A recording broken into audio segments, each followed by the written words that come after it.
Good afternoon, everybody, and thank you for joining me today. My name is Monica Snyder. I am the Executive Director of Secular Pro-Life and an atheist. If you don't already know, our organization is an anti-abortion organization that advances secular arguments against abortion. We try to make space for agnostics, atheists, and other secular people who would like to get involved in anti-abortion work. We try to build interfaith coalitions with anyone who wants to advance secular arguments against abortion. We like to say, we don't really care what you believe in terms of your religion, in terms of your faith. We just care if you're with us on this issue. I designed this presentation because in the abortion debate, there are many different facets of the abortion debate, and a lot of them involve, discussing our different ethical perspectives, values, systems, religious views. We can talk about when human organisms are morally valuable people. We can talk about how bodily rights compare to the right to life or other issues like that. And those are important conversations. But I designed this presentation to be about factually verifiable information that anyone should be able to access regardless of their ideological or political views. So my hope in designing this presentation was that anyone, whether they're pro-life or pro-choice, can see the evidence I'm going to give and realize that there are certain commonly purported ideas in this conversation that are not true, even though conventional wisdom says that they are. There are a lot of sources that went into this presentation. I have collected and made them publicly available to the extent that I can at our blog. That's blog.secularprolife.org. for today's date, September 4th, 2021. And I encourage you to look through them, and to the extent that you can read them, do. If you see anything that you think I've misunderstood, you can always contact me through Secular Pro-Life or through monica@secularprolife.org. Anyway, I have 45 minutes to go through 3 myths, so I will try to talk fast enough to have time for questions at the end, and not so fast that you don't understand what I'm saying. So here is the first myth: that we don't know when human life begins. You see articles like these suggesting that pro-life people are being very reductive when we say that life begins at fertilization or conception, that we're being black and white about what's a really gray and complicated question. And before I talk more about this myth, I want to clarify, when I talk about when human life begins, am I talking about a biological fact or a philosophical view? So the pro-life perspective, in a nutshell, there's more to it than this, but just briefly, there's a couple of premises. The first is that the fetus is a human organism. The zygote, the embryo, the fetus, those are just different developmental stages of the human organism. The second is that all human organisms are morally relevant. They're people, they have value. The third is that it's generally immoral to kill people. And if all these premises are true, then the conclusion is that abortion is generally immoral. But it's important to understand that these are not all the same type of claim. The first premise is a scientific claim. It is a fact that the fetus is a human organism. But the second premise, talking about who is or isn't morally relevant, and the third, talking about what is or is not a moral action to take, those are philosophical claims. Science cannot tell you who is or isn't morally relevant or what is or isn't a moral action to take. Science can give you information that you can feed into your value system, but it doesn't create the value system. And the reason I bring this up is because what I see happen very frequently is pro-life people will sort of gloss over the center, and they will say the fetus is a human, so abortion is wrong. And the premise may be true and the conclusion may be true, but it's still a problem when you skip a few steps because it makes for confusing conversations. So for example, you're having coffee with your pro-choice friend, which I encourage you to do. And maybe you say something like, well, life begins at conception. And you mean, in terms of biology, we know that as organisms, we start at conception. But your friend thinks that you are jumping ahead to the conclusion of why you're pro-life, which involves philosophy. And they think you're saying people begin at conception. Morally valuable entities worth protecting begin at conception. And so when they say science can't say when life begins, they mean science can't tell us who is morally valuable or when we should protect them. Science can't do philosophy's job. But you hear, oh, they don't understand biology.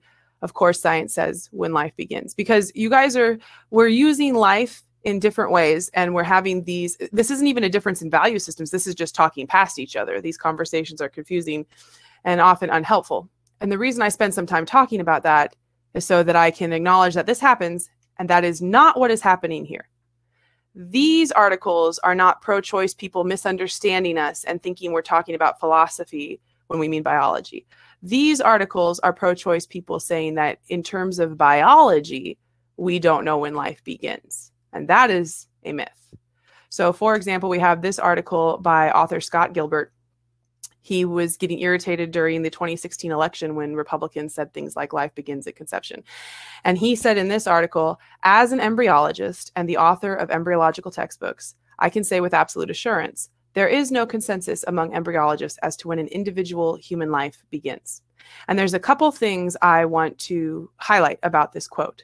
The first one is he's emphasizing his scientific credentials. He is not saying as a philosopher, I can tell you there's no consensus. He's saying as an embryologist, I can tell you there's no consensus. So either he means that in terms of the scientific facts, there's no consensus, or at least he's trying to imply as much. That's the first thing I want you to notice. The second thing is that he specifically says the phrase individual human life. Sometimes when I have these conversations, pro-choice people will say, well, humanity began millions of years ago. There's not really a beginning or end. There's just cycles. And that's not what we're talking about. We're talking about when did you begin? When did I begin? Personally, not the species.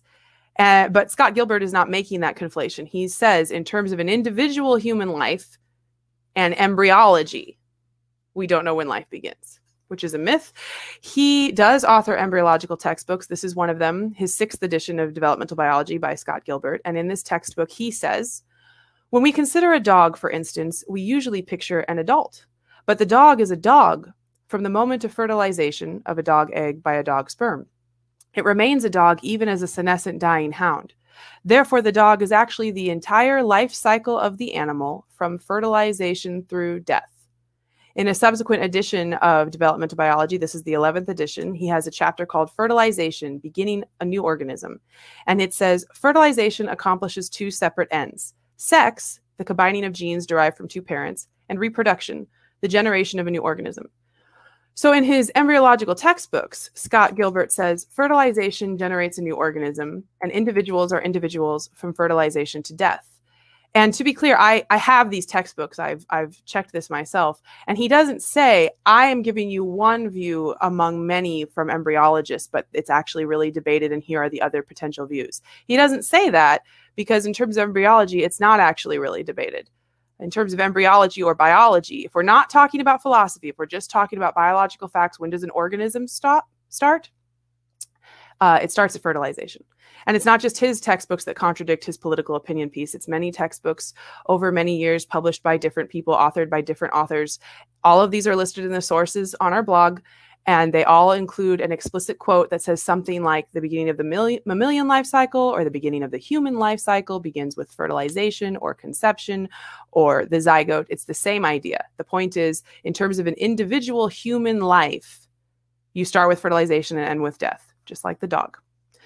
Additionally, in 2018, there was a dissertation out of the University of Chicago that actually surveyed biologists about this internationally.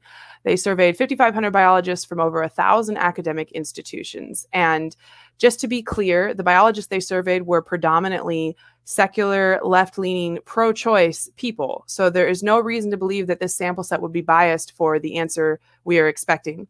And the researcher gave them different statements and asked them to rate whether the statements were correct or not. They gave what they called implicit statements and explicit statements, meaning either more explicitly saying human life begins here or being more implicit about the scientific phrasing of it. So in the implicit statement, they say, the end product of mammalian fertilization is a fertilized egg, zygote, a new mammalian organism in the first stage of its species life cycle with its species genome. And 91% of biologists who answered said this was correct. The explicit statement says, in developmental biology, fertilization marks the beginning of a human's life since that process produces an organism with a human genome that has begun to develop in the first stage of a human life cycle. So fertilization marks the beginning of a human's life. 75% said this was correct. And the researcher did ask the biologists who answered to rate themselves on a 5-point scale of how they felt about the abortion debate, from very pro-life to very pro-choice. And then they broke down the answers based on how pro-choice or pro-life the biologists were. So it's not surprising that the more pro-choice the biologists were, the less likely they were to agree that fertilization marks the beginning of a human's life. And yet, even among the very pro-choice biologists, it was actually 69% still said it's correct to say, in terms of developmental biology, fertilization marks the beginning of a human's life. And of course, the percent went up from there. So You have a bunch of biology and embryology textbooks over decades. You have consensus among international surveys of biologists. And in addition to that, I wanted to point out that there's further evidence beyond this. When we are not specifically talking about the abortion debate or reproductive health issues, if we're just talking about biology, it's not considered a controversial or reductive idea to say that we begin as the zygote. I'm going to give you some everyday examples. This is a book my children have called The ABCs of Science. And I noticed, Riley, when I got it, that Z is for zygote, the first stage of development in living things. This is a quote from the excellent YouTube series Crash Course, which I highly recommend, by the phenomenal science communicator Hank Green, who is awesome. And in his video about meiosis, he says, if you're not suitably impressed by the fact that we all come from one single cell and then we become this, then I don't know how to impress you. This is a picture I took a couple years ago in Chicago at the Museum of Science and Industry. My husband and I went to see the fetal development exhibit, and there was a plaque outside that said, all of us start as a single cell and then begin a wondrous journey of change in and with our moms. The point being that when we aren't talking about a political debate, it's not considered controversial or anti-choice propaganda to say that we begin as a single cell. It's considered a readily accepted fact that everybody learned pretty much in high school. So when you are considering the question of when, in terms of biology, not philosophy, in terms of biology, when a human's life begins, the political opinion pieces of activists and even of scientists do not carry as much evidentiary weight as decades of biological and embryological textbooks and surveys of international surveys of biologists or anything like that. In terms of biology, it is a fact that the zygote is the first developmental stage of an individual human organism's life. This is not a religious belief. This is a biological fact that we should all be able to access and do with what we will. So that is the first myth. Second myth, most or all late-term abortions are medical emergencies. When late-term abortion legislation comes up in the news, you see stories like this, and they all have the same narrative. These are all listed in the sources. I encourage you to read them, wrestle with them in your own time, but they all have a narrative of basically sometimes a very wanted pregnancy. And as the pregnancy progresses, the mother receives a heartbreaking fetal diagnosis. And then often in conjunction with her partner, she makes an impossible decision. And usually with stories like these, they are basically using abortion as euthanasia. They love their child and they're trying to prevent as much suffering as possible. We may agree or disagree with this decision, but it's a very emotionally impactful story. And these stories always conclude that politicians should stay out of it. You don't want to make families in these horrible situations suffer more. That's not a myth. These are all true stories. The myth is that these represent late-term abortions. So when I talk about late-term abortion, I want to be very clear since there's a lot of conflation around the term. What do I mean? Some people use the phrase late-term to mean anything after the first trimester. Some people mean after 21 weeks because that has to do with the way abortion statistics break down.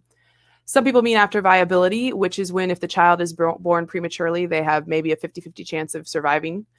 And some people mean just the third trimester. So first trimester would be early term, second is mid, third is late. I don't try to argue about what it should mean. I read all those stories that I just showed you screen caps of. Some of those articles had more than one story in them. And I just looked at how far along those women were when they got what they are referring to as their late-term abortion in an article defending late-term abortion. Each of these lines represents how far along a woman was in those stories. So to be conservative, I dropped the earliest one and I'm just saying late term is after 21 weeks. So in this presentation, if I say late-term abortion, I mean 21 weeks or later. Also, if I say elective or non-medical abortion, I mean an abortion of a physically healthy fetus carried by a physically healthy woman. It's important to understand the legal status of late-term abortion in this country, and I did not have a chance to update this in light of the Texas heartbeat law. So that is not reflected in this slide. But besides the Texas heartbeat law, this is the legal status of elective abortion by gestational age. The most restrictive was Mississippi at 18 weeks. The 15-week one is still working through the courts. There were a whole bunch of states that restricted around 20 weeks, usually in conjunction with the idea that the fetus can feel pain at 20 weeks. There's a few that restrict at 22. There's a bunch that restrict at viability. And then there are 8 states that allow elective abortion after viability, including 7 states that allow it at any stage in pregnancy. And I want to emphasize this. A couple years ago, New York expanded their abortion access, and pro-lifers said that they effectively legalized abortion throughout all of pregnancy. And by that, we meant I think it's 24 weeks. They say you can have an abortion for any reason up till 24 weeks. And after that, only for health reasons. But they broadened the definition of health so that it would include more reasons than people think. And so we said you're effectively legalizing abortion at any stage. These 7 states, Alaska, Colorado, New Hampshire, New Jersey, New Mexico, Oregon, and Vermont, they don't even do that. They don't have some kind of limit after which it has to be for vague health reasons. They just say you can get one at any time for any reason. A lot of people living in these states don't even know that this is the case. And it is an anomaly, not just in the United States, but internationally, to allow abortion at any time for any reason. It's extremely unusual. That's not to say it's easy to get an abortion at any time, because not many people want to provide them. They're more difficult. There's more liability. They're more psychologically traumatizing. So I'm not suggesting it's easy to do, but it is legal to do in these 7 states. Now, that means that there are 32 states where elective abortion is allowed at least at some point past 21 weeks. So in most of the country, it is legal to get a non-medical late-term abortion. And a lot of people may not realize that is the case. It's important to understand the legal status of late-term elective abortion because Americans do not like elective late-term abortion.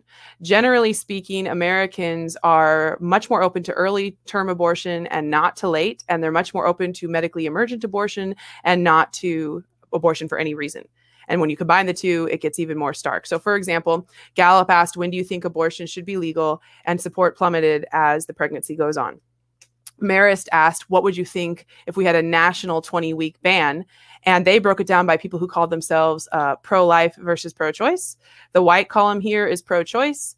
And even over half of pro-choicers said they would support a 20-week ban, because Americans don't like, including pro-choice Americans, don't like late-term abortion.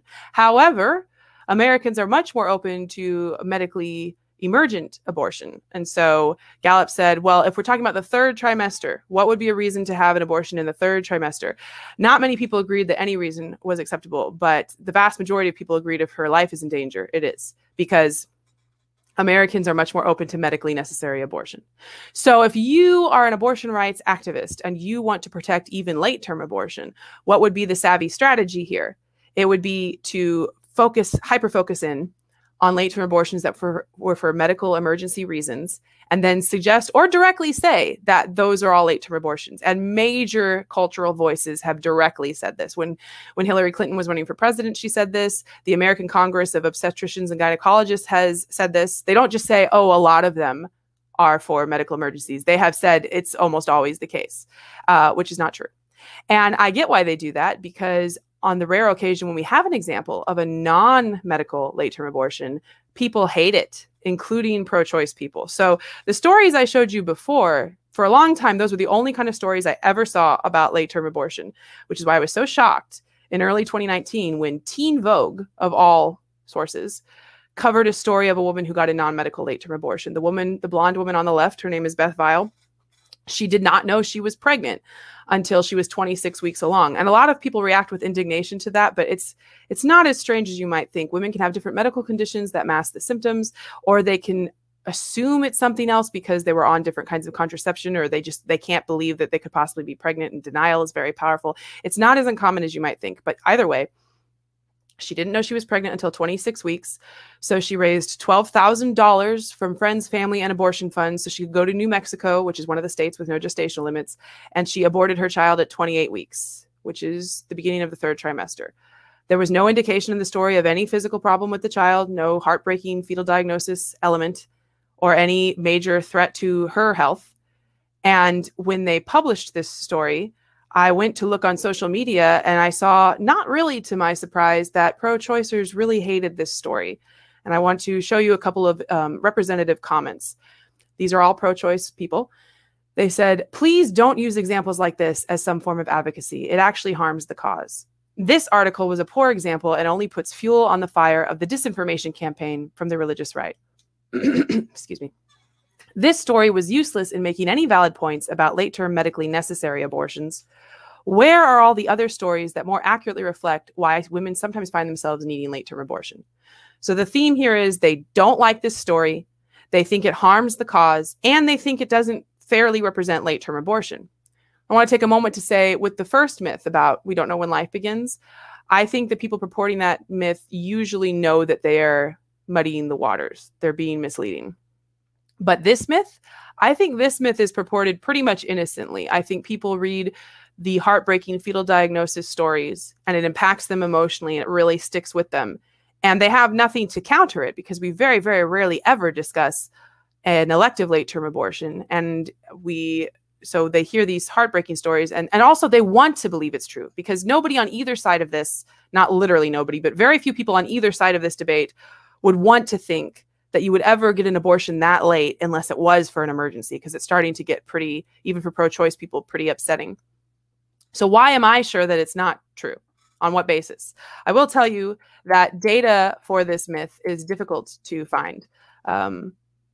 Late-term abortions are much more rare than early-term. They're clearly much more highly stigmatized. So you're dealing with a smaller sample set and of a reluctant population. There's not a lot of research on it. And states are not required to report abortion statistics to the CDC, and many don't, or if they do, they choose which ones they want to report. So it is very difficult to find data on this. Another reason I think the myth is purported innocently, it's anybody can open a biology textbook and see life begins at fertilization. But to find the information on this took me quite a while. But the state of Arizona does collect public health statistics that include statistics on fetal and maternal health issues along gestational age. And so I looked at all their reports from 2012 to 2019 and aggregated the data for this presentation. From 2012 to 2019, there were almost 94,000 abortions in Arizona for the first trimester, and less than 0.5% of them cited fetal or maternal health concerns. In the first half of the second trimester, you start to see more of a slice of the pie, 6.2% for fetal health concerns, 1.6% for maternal health concerns. And the late-term abortions, 21 plus weeks, it gets a lot bigger. Almost a fourth are for reasons of fetal or maternal health concerns. So there's two things I want you to notice here. The first is that it is true. It is not a myth to say that late-term abortions are more likely to be for medical emergency or medical reasons. That's true. You can see that the proportion that are for medical reasons gets larger and larger as the pregnancy goes on. But it is also true that even at 21 weeks or later, most of them are not for medical reasons. Both of those statements are true. Now, Arizona has elective abortion legal till 24 weeks. So this last pie chart, presumably the 78%, will primarily be between 21 and 24 weeks. And beyond that, it should all be for health-related reasons. It also means that if Arizona were to further liberalize their abortion laws in the late term, you would see the proportion for health reasons go down because more people would be able to get them longer for non-medical reasons. So you could see that it could both be true that later abortions are more likely to be for medical reasons, but still most of them aren't for medical reasons. Now, why would a woman get a 21 plus week abortion for a non-medical reason? Why would any woman carry that long, go through pregnancy that long, and then get a more expensive, more difficult abortion later? The pro-choice side suggests that we think women are very glib about this, that they carry a pregnancy for a while because they just can't be bothered. And then they wake up one morning and they just say, I guess I'll abort now. And they suggest that that's a ridiculous assumption, which I think it is. And I don't think that's why women are doing this. But the options aren't medical emergency or weirdly trivial reasons. There's actually research to look at why women get later abortions for non-medical reasons. This work was specifically focused on that. They did not look at any women getting an abortion for a fetal anomaly or because her own physical health was threatened. They only looked at women who were getting abortions after 20 weeks for reasons other than those. And they found that the primary reasons, or at least some of the primary reasons, were they didn't know they were pregnant before. They had a hard time deciding about the abortion. That's not the same thing as being glib about it, but there's more conflict. They had a hard time raising money to pay for either the abortion or the travel costs to the clinic or associated costs. They had a hard time getting insurance to cover it. So they're not medical emergencies, but they're issues of information and issues of resources to get an abortion sooner. And this study specifically said, data suggests that most women seeking later terminations are not doing so for reasons of fetal anomaly or life endangerment. Most of them, it's for these other reasons, issues of information, issues of resources. A more recent study that actually came out just last month, August 2021, looked specifically at the issue of not knowing you're pregnant. And they found that for women getting second trimester abortions, not just late term, but all of second trimester, 14-week and on, they were way more likely to not have realized they were pregnant until at least 8 weeks in, and more than 1 in 5 didn't know they were pregnant until 20 weeks in. So 1 in 5 of the second trimester abortions didn't know they were pregnant to 20 weeks in. That means the proportion of 21 plus week is going to be even higher. And they had a graphic to show this. It's a little confusing. Here are 4 columns. They are broken down by how far along the woman was when she sought the abortion. I know it's hard to see. The first column is before 14 weeks. She went to get an abortion before 14 weeks. Then it's 14 to 19, 20 to 23, and 24. So I just looked at the last column, which is abortions 24 weeks or later, because this second to last, it's 20 to 23. 20 to 21 is technically not late term by what we're talking about. So I just skipped it. The last column is 24 weeks or later. These are all late term abortions. I know this is very small, but essentially over half of the women getting 24 plus week abortions did not know they were pregnant until the second trimester, including over a third who didn't know they were pregnant until 20 weeks. So a third of the women getting 24 week or later abortions didn't know they were pregnant until it was already going to be a late term abortion. And lest we be confused, this is a child who was born at 25 weeks. So this is around the gestational level, the developmental level that we're talking about. And women are aborting children at this gestational age, not for medical emergencies, but because they didn't know they were pregnant sooner. I said before that it's not necessarily easy to do this. And part of the reason is very few people will provide such an abortion. But of the people who do provide them, some of them have conducted interviews talking about it, where they will say in the interview that they don't always abort children like this for medically emergent reasons. And I'm going to walk you through a couple of those very quickly. This is Dr. Susan Robinson out of New Mexico. She's talking in this interview about third trimester abortions, not just 21 weeks and up, but 27, 28 weeks and up. And she says sometimes they think they just got pregnant. They have no idea they're in their 24th week. So they make an appointment for an abortion and it takes a few weeks and they have their ultrasound and find out they're at 27 weeks, which is too far for an abortion anywhere. So then what happens? They either give up and have the baby or they go on the internet and they find us. Her colleague, Dr. Shelley Sella, operates out of the same clinic in New Mexico, one of the states with no gestational limits. She told the interviewer the women she treats fall into 2 categories: those who discover fetal abnormalities and those with healthy, viable babies whose maternal circumstances mean they could not cope with the baby. And the interviewer notes in the interview that Sella uses the word baby, which is why the interviewer does. So Sella told the interviewer sometimes she aborts healthy, viable babies because of the circumstances the woman is in. This is Dr. Warren Hearn out of Colorado, another state with no gestational limits. He doesn't share his clinic statistics and rarely speaks of individual cases, but Hearn has said he also performs late abortions for women who are not facing any grave medical outcome. So when we're talking about late-term abortion and people share these stories of tragedy and terrible fetal abnormalities, understand those are true stories and they don't represent most late-term abortions. Most late-term abortions are performed on physically healthy fetuses carried by physically healthy women who had non-emergent reasons why they sought an abortion that late. That's the second myth. Okay, third myth, and possibly the most relevant one right now. Abortion restrictions don't stop abortions. Now, some people will say they mean abortion restrictions don't eliminate abortions, which is true. I don't know of any law that eliminates the activity it's outlawing. And I don't think there are many pro-life people who believe abortion restrictions will eliminate abortions. But a lot of people say this, meaning abortion restrictions don't affect abortion rates, that women will just get illegal, unsafe abortions. And so you see articles like this that suggest that the law doesn't really make a difference. You're just making women more desperate and putting them in more danger. And if you really wanted to reduce abortion, you would focus on pregnancy prevention, usually through contraception, and better support of women who are pregnant, which I completely support pregnancy prevention and support of women who are pregnant. But it is a myth that the law doesn't make a difference. And it's not just pro-choice people who purport this myth. A lot of pro-life people do too, where they totally agree that we want to reduce abortions, but the law can't be the focus because that doesn't really help. If the goal is to decrease abortions, the law does help. And so where are these articles coming from? Every one of these articles, which also are listed in your sources, references Guttmacher Institute research. In fact, I think several of them reference exactly the same study. Guttmacher, if you don't know, does a lot of reproductive health research, and they often look at international trends, and they publish studies like this that say their research confirms the lack of an inherent relationship between the prevalence of abortion and its legal status. Here's a more recent one. That was 2009. This is 2016. They take the world, they divide it into regions, and then they give you aggregate abortion rates for those regions. So green is low and red is high.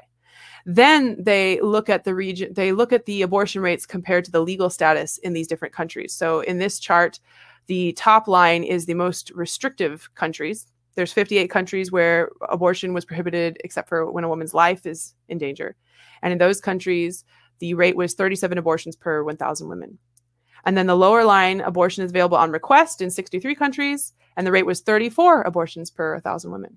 And you will see this a lot. People reference this study all the time. To this day, I have people send me this study as proof that the law doesn't make a difference, because you look at these different legal structures, their abortion rates are almost the same. If anything, where it's more available, it's lower.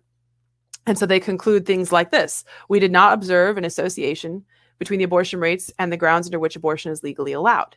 Now, Guttmacher doesn't actually say the law doesn't make a difference. They don't go that far. They just say we didn't see an association between these two factors. But if you know anything about data analysis, you know that you have to control your variables, which means you have to consider other factors that might be influencing the metrics that you're trying to measure, and that might be covering up the relationships you're trying to ascertain. So there's lots of different variables among these different countries that could affect their abortion rates. And maybe the most important one is unintended pregnancy rates. The pro-choice side correctly points out that if you lower unintended pregnancy rates, you will lower abortion rates, because nobody needs an abortion if they're not pregnant. So I'm going to harp on this for a second to make sure we really understand what we mean by controlling our variables. This is very important. Suppose you have two countries and they have the same access to abortion, the same legal status for abortion. The Planned Parenthood clinic is open, elective abortion is legal. Country A has a low unintended pregnancy rate, and country B has a high unintended pregnancy rate. So if they have the same access to abortion and one has more unintended pregnancy than the other, which one will have more abortions? It'll be country B, because they have more demand.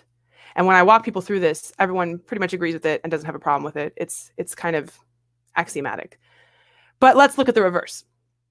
The two countries have the same unintended pregnancy rates, and one has legal elective abortion and one has super restricted abortion. You can only get it if your life is in danger. Now, which one has higher abortion rates?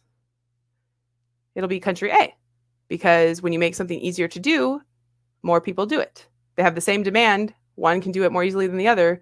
They will have higher abortion. It's the same logical process as the last example I gave. But these aren't the interesting questions. The interesting question is, what if country A has low unintended pregnancy and easy access, and country B has high unintended pregnancy and restricted access? Now, which one will have more abortion? I don't know. It's a trick question. You don't know. You have to measure the magnitude of these factors, and really you have to look at other factors too if you're going to be super thorough. But this is what Guttmacher did. They compared first world countries that generally have low unintended pregnancy and easy access to other countries that have the opposite, but they didn't talk about unintended pregnancy. They just looked at the law and they said, well, their rates are the same, so I guess the law doesn't matter. If you can't see why this is a problem, imagine doing the reverse. You just look at the unintended pregnancy rates and you say, well, in the countries with low unintended pregnancy, they have roughly the same abortion rates as ones with high unintended pregnancy. So I guess unintended pregnancy doesn't affect abortion rates. If you said that, people would intuitively think, that doesn't sound right. I feel like we're missing something. Maybe there's another variable we should be controlling for. And they'd be right. It would be the law. So in a more recent study, 2018, they broke the world into regions. Here's their abortion rates. Green is low, red is high. If you can't see, Western Europe has the lowest abortion rate. Eastern Europe has the highest. And in this study, they looked at their unintended pregnancy rates. Again, green is low, red is high. And as you might expect, the regions with the lowest abortion rates also had lower unintended pregnancy. And the opposite was also true. That you'd expect. But what's going on in the middle here? You see regions with wildly different unintended pregnancy rates, and their abortion rates, the middle column, are kind of the same. You can look at another factor, which is the percent of their unintended pregnancies they abort. And that will start to give you some insight into why this is happening. So in Eastern Africa, their unintended pregnancy rate was 122 unintended pregnancies per 1,000 women, but they only aborted 27% of them. In Eastern Asia, they only had 47 unintended pregnancies per 1,000 women, and they aborted 78% of them. And so they have about the same abortion rates, even though their unintended pregnancy is totally different. Why do you think they're aborting such different percentages of their unintended pregnancies? It's because of access. There are other factors too, but their legal structure for how easy it is to get an abortion definitely affects how many unintended pregnancies are aborted. In this study that came out in 2020, they measured it directly. I didn't put this part in, but if you look at all of the countries with restricted access, 50% of their unintended pregnancies are aborted, which seems pretty high. But if you look at all the countries without restricted access, it's 70%, which is 20 points higher, a significant difference. There's definitely a relationship between legal status and how many unintended pregnancies are aborted. This study also noted that in the 30 years they were studying, 1990 to 2019, unintended pregnancy decreased worldwide, which is great. More in some areas than others, but everywhere it decreased. And if it's true that the law doesn't matter and unintended pregnancy is the key, then you would expect that likewise abortion rates decreased worldwide, but they did not. The abortion rate was similar in the time period studied. And that's because the percent of unintended pregnancies aborted increased. So unintended pregnancy went down, but the number of them being aborted went up, so the abortion rate didn't really change. Now, in a similar time period, 20 instead of 30 years, the Center of Reproductive Rights was looking at the law. And they found, you don't have to read the whole thing, but essentially they found that there were a whole bunch of places where abortion was more liberalized, not necessarily going from only if your life is in danger to elective, but there's gradations in between. And there were a bunch of places where it got easier to access and only a few where it got harder. So basically on a global level, in the last 20 to 30 years, unintended pregnancy has decreased, but access to abortion has increased. And the abortion rate has not really changed because the access matters. We see the same thing in the United States. I know you can't read this. Don't worry about it. These are all the different states. The top one is Utah with the lowest abortion rate. Bottom one is New Jersey. Here's unintended pregnancy rates. And again, green is low. You can see again, in places with lower abortion, there's mostly lower unintended pregnancy, higher abortion rates, mostly higher unintended pregnancy, a lot of mix in the middle. Here is the law. These are the number of restrictions in each state. So red is a lot of restrictions, which means the red areas are like a pro-life state. Green is very few restrictions, which means more like a pro-choice state. And you can see in the center, there's a lot of back and forth here. So places like New Hampshire and Vermont, which are very pro-choice, they have low unintended pregnancy and easy access. And they have about the same abortion rates as Texas and Louisiana, which have high unintended pregnancy and restricted access. But note the places with the least amount of abortion have low unintended pregnancy and restricted access. And the places with the most abortion have high unintended pregnancy and easy access. Pro-life states have lower abortion levels, and a big part of that is because they have more restrictions. Pro-choice states are the opposite, and this becomes especially true if you control for unintended pregnancy. Now, I'm giving you these broad overviews of international and national data and these analysis that I created in Excel for you. But there's also a ton of peer-reviewed research to show what I'm saying. All of these studies, also listed in the sources handout, are for the United States, and they look at more specific areas and more specific timeframes where they control for the variables much better, and they find that when you restrict abortion, abortion rates go down. And when I say that, pro-choicers often will say, well, legal abortion rates go down. But they're getting illegal abortions off the books, so of course it looks like that. And I get why they think that, but no, in fact, total abortion rates go down. They look at fertility rates. You restrict abortion more in a certain area, and at least in the short term, birth rates go up because more women who were pregnant end up giving birth. There's also research, and this is often research done by pro-choice institutions, that finds that when you restrict abortion, they'll follow specific women before and after abortion restriction that were seeking abortion and see how many of them end up giving birth because they could no longer access abortion. Both sides know that this is true. It's not to say that it eliminates all abortion. It's not to say that no one will ever get an illegal abortion or go to a different state. That's all true too. But abortion restrictions significantly decrease abortion. So again, when you're looking at the weight of different types of evidence, media reports covering international studies that don't control for their variables are not as weighty as controlling for their variables, or looking at decades of peer-reviewed research in many different journals that have found that abortion restrictions do, in fact, decrease abortion. So to recap, we often hear that we don't know when life begins, even in terms of biology, that late-term abortions are only for medical emergencies, and that most importantly, I think, abortion restrictions don't stop abortions. But the reality is that in terms of biology, an individual human life cycle begins with the zygote. Most late-term abortions, at least in the United States, are not for medical reasons, and abortion restrictions definitely do decrease abortions. And again, none of that necessarily means that somebody would need to be pro-life. You can be pro-choice and recognize all of these realities, and you're pro-choice for completely different reasons. But whether we're pro-life or pro-choice, we should try to make sure that our stance has a baseline in factually correct information. And I see these myths purported constantly. So You can find us on these social media accounts, and you should. You can email me at monica@secularprolife.org, especially if you get a chance to look at the sources and you have questions or challenges for me. I'm interested to hear. I want this to be as accurate as possible. I think I have 5 minutes left. If you want to shoot me a question, I will try to answer it quickly. You're welcome. And if you don't have any questions, I will just sit here and smile at you. It's fine.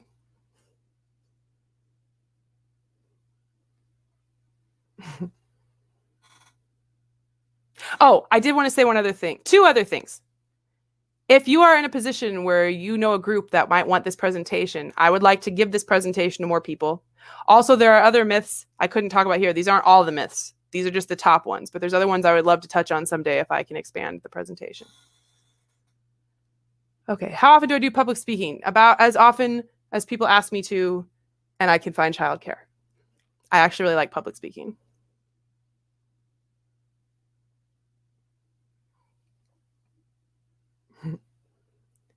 Yes, all the sources are on the blog. You go to blog.secularprolife.org for today, September 4th, 2021.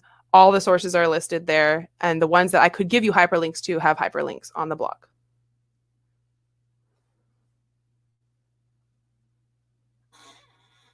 Yeah, no problem. Thanks, Kelsey. Yeah, Kelsey just in the chat linked to the blog with the sources again if you want to see it. Ashley, I would come to Florida if I could, sure. I would be happy to give the presentation live. It's just a matter of scheduling.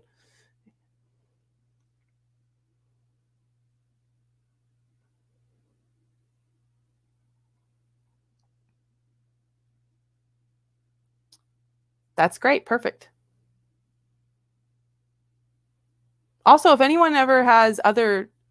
So when I say pro-choice myths, I don't mean, you know, philosophical opinions like, oh, the fetus isn't a person. That I wouldn't call that a myth. I would call that a debate. But if you think of other factually incorrect, objectively verifiable information you hear all the time that you think would be worth addressing, let me know. One of the ones I would love to talk about is the gender divide in the abortion debate.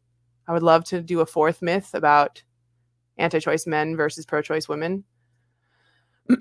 And another, I would like to do an expansion on the biology one about how embryos have hearts. That one wouldn't even take me very long. It would take me like 5 minutes, but it comes up all the time.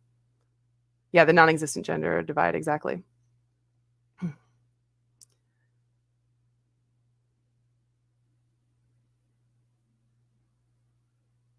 So if you think of any others like that, that would be useful. I know.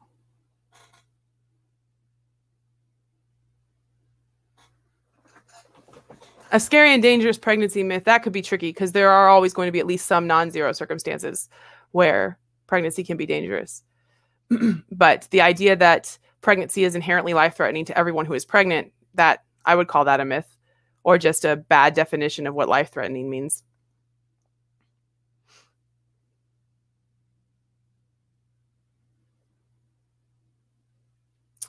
Okay, I think we have less than a minute left, and then I don't know if we're going to get kicked out, actually. Oh, a question column. Sorry, I totally forgot about that. Let me see.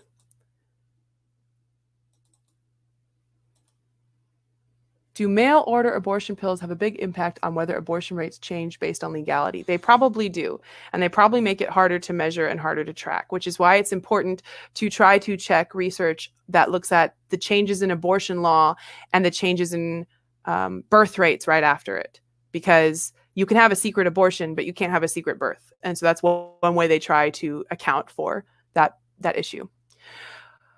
Would there be a way to start measuring the effects of U.S. restrictions like Texas SB 8 and get ahead of bad headlines based on the kind of stuff you presented here? I'm not sure. I only review this research. I don't know how to create it. And I would suspect usually the kinds of effects we're trying to measure would take at least several months, if not longer, to be in place. So the law would need to be in place for at least a little while.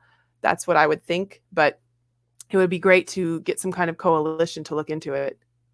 Do you find that deconstructing these myths makes pro-choice people more open to your larger position, or would they defend abortion whether or not these things are true? I think it just depends on the person. I have had people tell me that this has changed their mind or at least softened their stance. Mostly I've given it to pro-life audiences, though.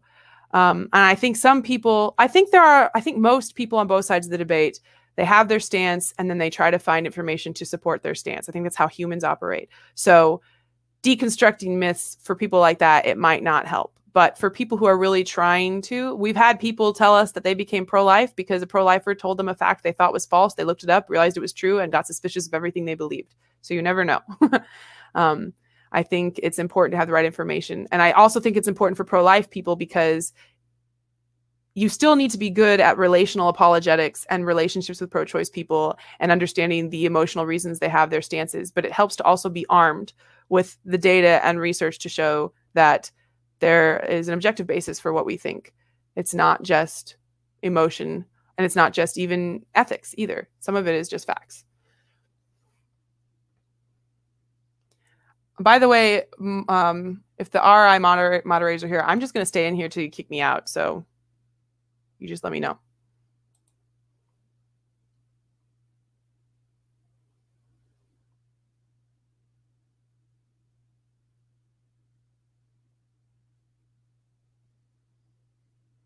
I've read something about the fetal heartbeat not being an actual heartbeat. Yeah, that is totally false. The heart begins to beat at 3 weeks post-fertilization, which is 5 weeks gestation. And even if you argue that it's just a rudimentary, not really real heart at that point, by 7 weeks, it has 4 chambers. It's literally a little muscular organ that is using muscle contractions to pump blood unidirectionally through the body to exchange oxygen with carbon dioxide. So I guess if you define heartbeat as something other than that, then you could say, well, I define heartbeat in this really idiosyncratic way, but it is a little heart pumping blood to exchange oxygen and carbon dioxide. I don't know what more they want.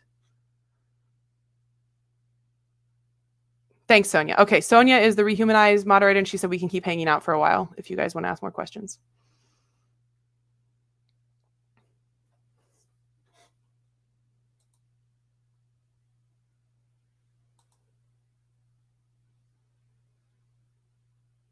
John says our site has been really helpful. We love hearing that. It's very encouraging. Thank you for telling us. Yeah, the Guttmacher studies, actually, if you read them, some of what I'm saying, they don't even try to hide. There's parts in the studies where they say, probably we don't see an effect because unintended pregnancy rates are different. So they know that that is true. They just don't put it in the abstract. And then media read it and cover it, not understanding these issues.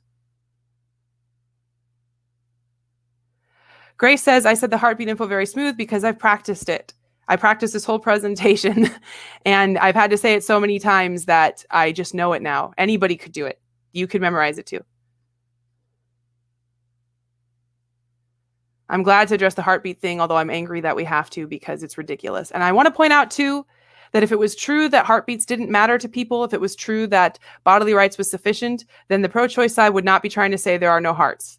I think they and us both know that for a lot of Americans, especially ones not super involved, the idea of a heartbeat matters a lot to them. And that's why they try to say there isn't one. Why have abortions in the US gone down year after year? There's probably a bunch of reasons. One of them is that pregnancy rates have gone down. My understanding is that in industrialized countries, fertility rate goes down generally, and you can expect abortion to go down with it. I also think more people do use contraception, and there's probably other reasons too, but some of them do include getting more resources to women, having more pregnancy centers and pro-life work to encourage women to keep their children also. And not just individual pro-lifers, but also systemic changes. Yeah, Kara says, you know, heartbeats don't affect my stance. Why not just follow the science? I know. I find myself in these situations where pro-choicers will say there's no heartbeat, and I'll say there is a heartbeat, and they'll say, well, you think it's important from conception on, so why are you arguing about heartbeats? And I'm like, you're right, I do. I think it's important from conception on, but you're still lying about the heartbeat, and I still feel like stop doing that.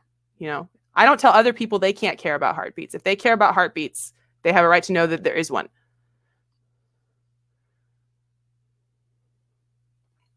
I notice in the articles that say it's not a heartbeat, the vast majority of them don't give a definition of heartbeat. They just say, oh, that isn't one. They don't say this is what a heartbeat is and this is why it doesn't qualify. They just say, nuh-uh. I think I've seen one article where they said a heartbeat is the sound that the valves make opening and closing, and at 6 weeks the valves aren't formed. And I was like, well, at least you gave a definition. Thank you. I don't know why that would be the definition, but at least you gave one.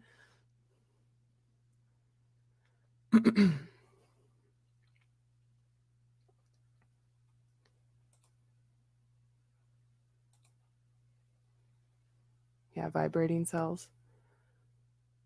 It's it never escapes my notice how much euphemisms they require to keep things going. What would you tell a pregnant woman whose unborn child was poisoned by her prescription, which she later found out was teratogenic? What can be done to educate doctors about giving dangerous drugs to women of childbearing years and the importance of informed consent? I mean, especially if it's an unintentional thing, I think it's just something that doctors need to take, not just individual doctors. The medical establishment needs to take responsibility for understanding the side effects of anything that they're prescribing to pregnant women. I would tell her at minimum to get a different doctor, potentially to sue the doctor who prescribed it. Have you ever debated any pro-choice speakers on a public campus? Have you found that this is helpful venue medium to discuss the issue? I wouldn't say debated. I did do a presentation at UC Berkeley. It was kind of like the pro-choice speaker did a presentation and then I did a presentation, and then we had a pretty friendly Q&A afterward, and we kind of disagreed a little bit, but it wasn't like a debate. But I did find it very useful. And the pro-choice speaker was the professor for the class. He invited me, and he wanted his students to see both sides of this issue in terms of public health. And it went really well. But I think part of the reason it went really well is because as part of the class, he made sure to tell everyone, you better be respectful because this is our guest. And it's on YouTube. If you go to youtube.com/secularprolife and click our videos, you can find it. It was Malcolm Potts, and he and I each gave a presentation. And then maybe the most interesting part is the Q&A afterward, where we kind of went back and forth. And he actually asked me if I wanted to get dinner afterward. And I would have, but the pro-life group had already invited me. It was very interesting talking to him.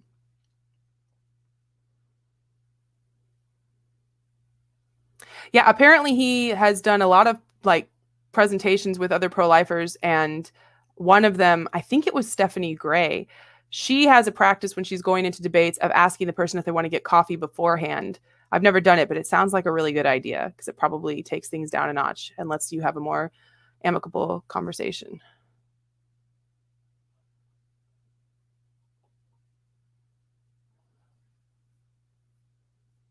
I can't think of, I haven't done anything else that was in debate format. Almost all of the public speaking I've done has been for pro-life audiences that might have a couple of pro-choice individuals within the audience, but not for primarily pro-choice audiences.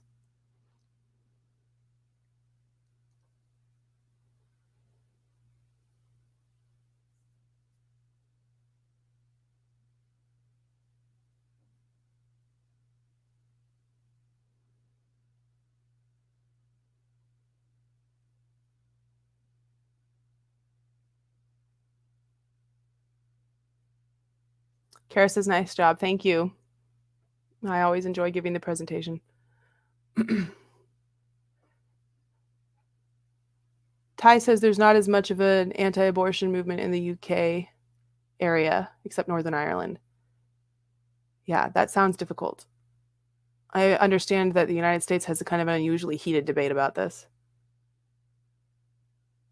If so many late-term abortions are due to not knowing about the pregnancy, is there a solution to that? Well, there's probably a couple different ways to prevent late-term abortions. The pro-choice side says we can prevent them by making it easier for women to get early-term abortions. We could also prevent them by finding and talking to the women that are seeking them and figuring out what it is that's making them feel like they need to do it and trying to give them the resources they need to not need to. We could also make late-term abortion more illegal, and then it would be less likely they would do it.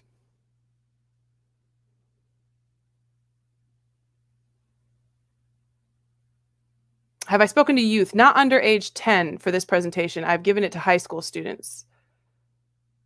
I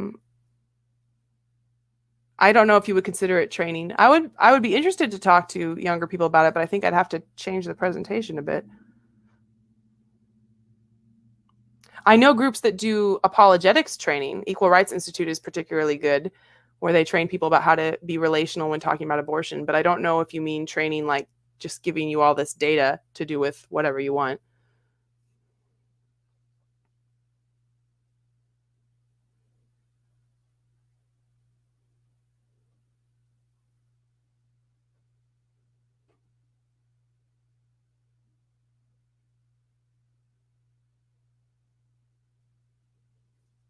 And I think we've got about 5 more minutes before we actually really will get kicked out, just so you know.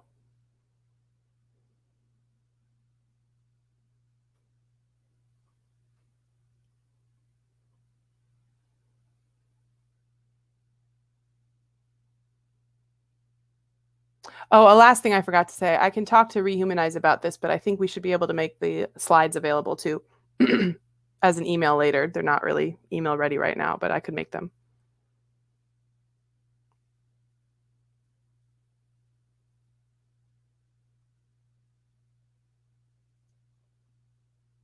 Oh, like education. Could we make this an educational thing? Well, I actually, the first time I gave this presentation in 2018, we did put that on YouTube. And I know there's been a couple of teachers in private schools who have shown it to their students at an older age, though. I don't think it was under age 10.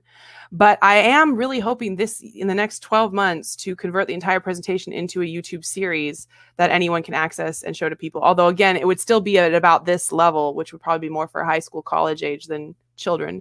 But if I ever get that done, maybe we could also make a version for children. I don't know how much children know about late-term abortion in the first place.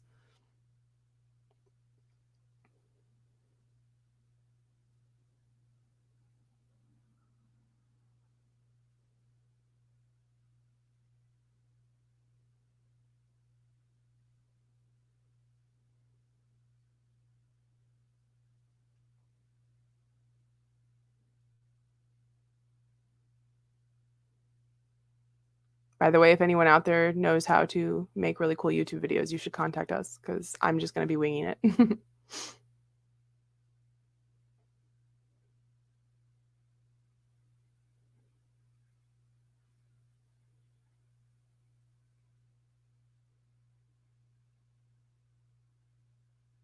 Christina gave another compliment. Thank you. It means a lot to me when people find this presentation useful.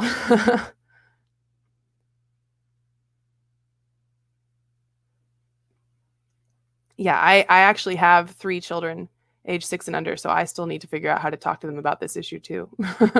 I haven't really broached it yet. I mean, it's kind of sad to bring it up, but you should probably have to talk about it at some point.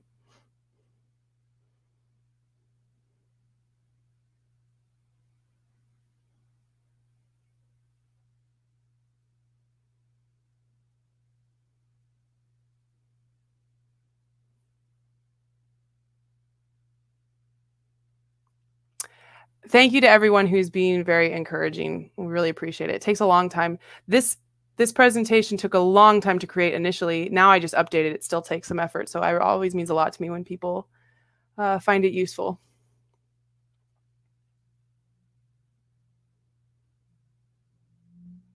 I think we have about another 90 seconds, and then we're going to have to go.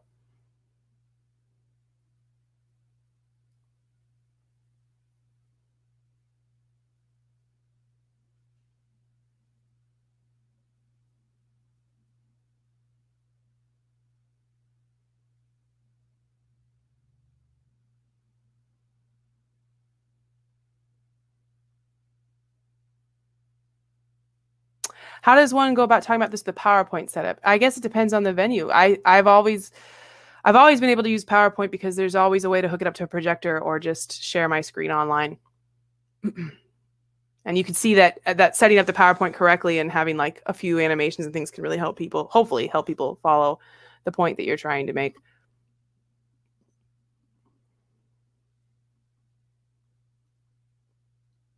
Oh, just do PowerPoint with people in your life? I don't know. You'd have to ask them if they want to sit down with you and do it. Otherwise, the best thing to do in your life is to get familiar enough with this information that you can verbally describe it in simple ways to the people you're talking to, preferably people who trust you or at least trust you enough that they'll look into it. And you could always ask us for the sources if anyone wants you to cite it. But it helps to have little sound bites like I did earlier about the heart, just brief clips. Twitter has actually helped me a lot because it's forced me to find ways to be succinct about complicated ideas. You wouldn't think anyone would say Twitter was helpful, but sometimes it is.